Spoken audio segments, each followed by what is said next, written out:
Hey guys, welcome back to another video. Today we are talking about the very famous M60 Patton tank.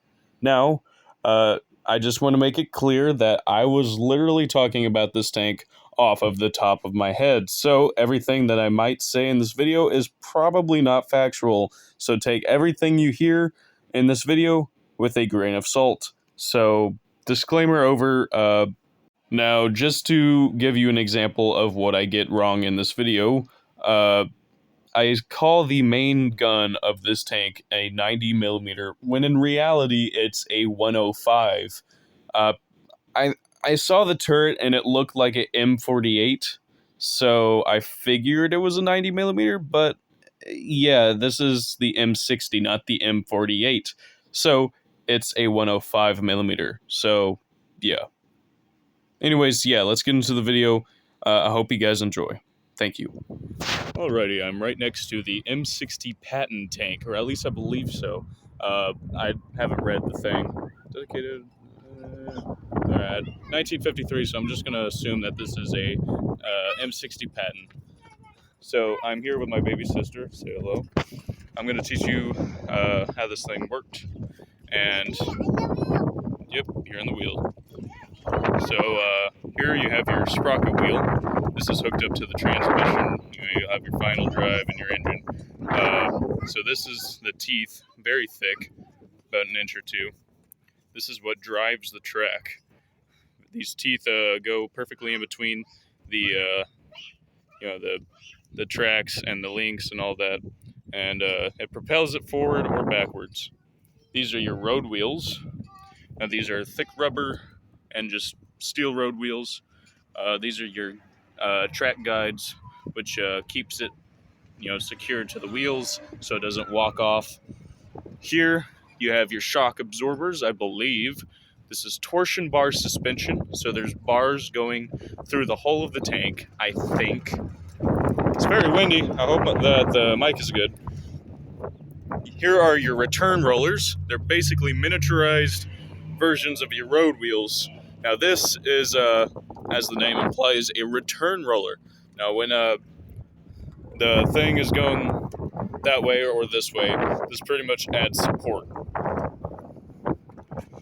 Here we have your idler wheel. Now your idler wheel is what gives you track tension.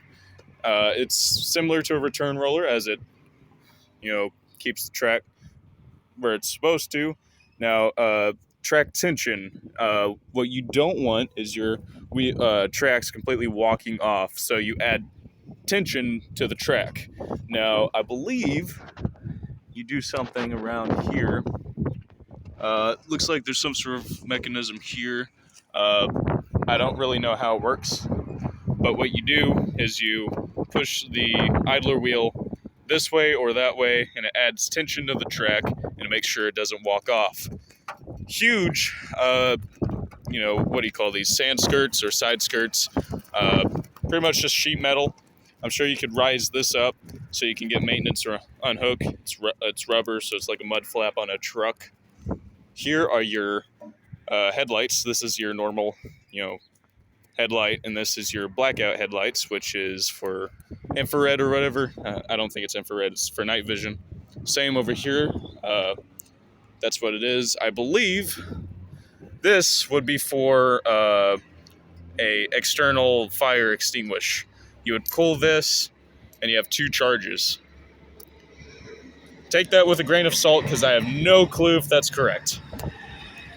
Here's the driver hatch. As you can see, there's 3 periscopes, but it looks like they are taken out. And that's actually, you can go inside that. Now, of course, I can't climb onto this thing, but I think I'm going to do it for the views. You have tow hook cable things. Not tow hook cables, but this is where you would hook those up. Forget what you call them. But anyways, it's pretty much thick steel. Talking about thick steel, this is where you would put hooks in and you would pretty much pick up the tank. There is your mantlet and your 90 millimeter smoothbore cannon, or at least I believe it's smoothbore. I'm going to have to look at the end of the barrel to see if it's rifled or not. There is your 7.62 millimeter coaxial machine gun, and there is your sights. or I may have flipped them. I have no clue. You have a bunch of hooks to put gear on, handles. What? Yep, it's a tank. You have your handles. You have the coincidence rangefinder bumps on either side. Really, really windy. Here is what? No, I'm doing a review. So on the side here, as you can see, this thing's ginormous. I'm 6 foot tall, and I'm not even taller than the hull of the tank. American industry at its finest. Here are your, your containers to put tools and other items for the crew. There is a G for General Motors, I think. This is a completely casted turret, as well as a completely casted hull, along with some other welded items. Same ordeal with the tracks here. Now the engine, by the way, there's another container there. The engine, I don't know the horsepower on it, but I'm going to just assume that it's 300 to 500 horsepower. This is your travel lock. You swing the turret around, you bring that up, and you hook the smoothbore cannon or rifled. I don't know yet. You hook it to that, and the gun is pretty much safe for traveling. Here's some handles. These things, I believe, can flip up or down, or maybe the insides can. That is armor for the engine, obviously. I'm guessing there's big old radiators here, or on the top. I'm not sure. You have headlight or taillights, here, I believe, but they look like they've been removed. So serial numbers. I don't know what this all means. What else? You got your bustle rack on the exterior or the back of the tank. This is obviously for more, crew items. Chain for I don't know what, more crew items, I guess. Maintenance tools. I believe I'm going to be climbing on this soon. As you can see, there's a bag or whatever to go over the mantlet. That is to keep dirt from getting underneath or in between, and you don't want that. The very thing you don't want is dirt within, or sand or anything, or gunk, jamming that up or getting in the barrel. That's why there's special caps that they have to put on the ends of the barrel so it doesn't get dirt in it. Can cause it to pedal out when it fires, or misfiring, accidents can occur. As you can see, my truck over there is very small. It's a 1973 Ford F-100, compared to a giant-ass tank. This thing weighs around 40 to 60 tons, I think. I don't really know. You're going to have to look that up. Now, the reason you can differentiate a M60 from an M48 is because of the wedge-shaped upper front, or UFP and LFP. On the M48, it was a semi-hemispherical shape, similar to the M103. Obviously, they changed that to be just a standard wedge, and I gotta say, it looks a lot finer, but the turret mainly stayed the same. I believe they did change some things on the rear, but overall it's basically the same turret. September 29th, 1992. This M60 45 ton, okay, I was close. 45-ton Army tank was donated by the Kansas Army National Guard and L.T. Cole Joe Broleys to the Galena Volunteer Fire Department through the efforts of the Fire Chief Bill Hall. We give sincere appreciation to the following benefactors for contributing $100 to cover the cost of relocation from Riley, Kansas. So a bunch of names here. Not going to list them, but you can read them. Over here, dedicated to the glory of God and the spirit of sacrifice and honor of the men and women of this community, who served our community in all wars. Last, we forget they have given all for the principles of democracy, freedom of speech, freedom of religion, freedom of Want Freedom of Fear, 1953. So yeah, that's pretty cool.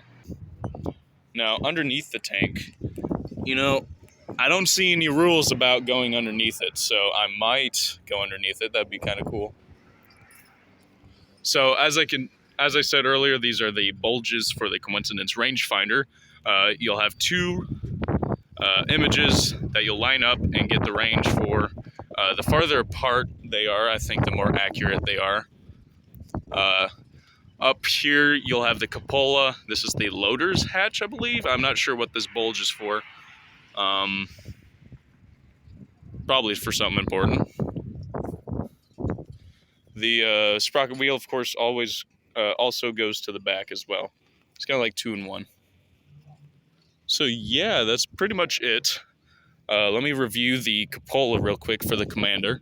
It is pretty much an independent, cupola turret thing. It has a 50 caliber machine gun in it, which has pretty good anti-aircraft abilities and anti-infantry capabilities. Now, obviously, they've removed the 50 cal, but you'd be able to swing this independently of the turret. And I'm sure this thing had some sort of hunter-killer abilities. So the commander would set its sights on a target, and the turret would swing towards it, getting the gunner on target. Now, it would swing pretty fast, and then you can use manual to get fine adjustment of the gun. Now, aside from that, I think that is it for the tank. Now, there is a periscope there, I believe, and gunner sights as well. And yeah, I think that is it. Now, that is pretty much the extent of my knowledge on this vehicle. I don't know if all of what I've said is true, so you can fact check me later after this video. But this is pretty much the entire tank, and it's pretty cool.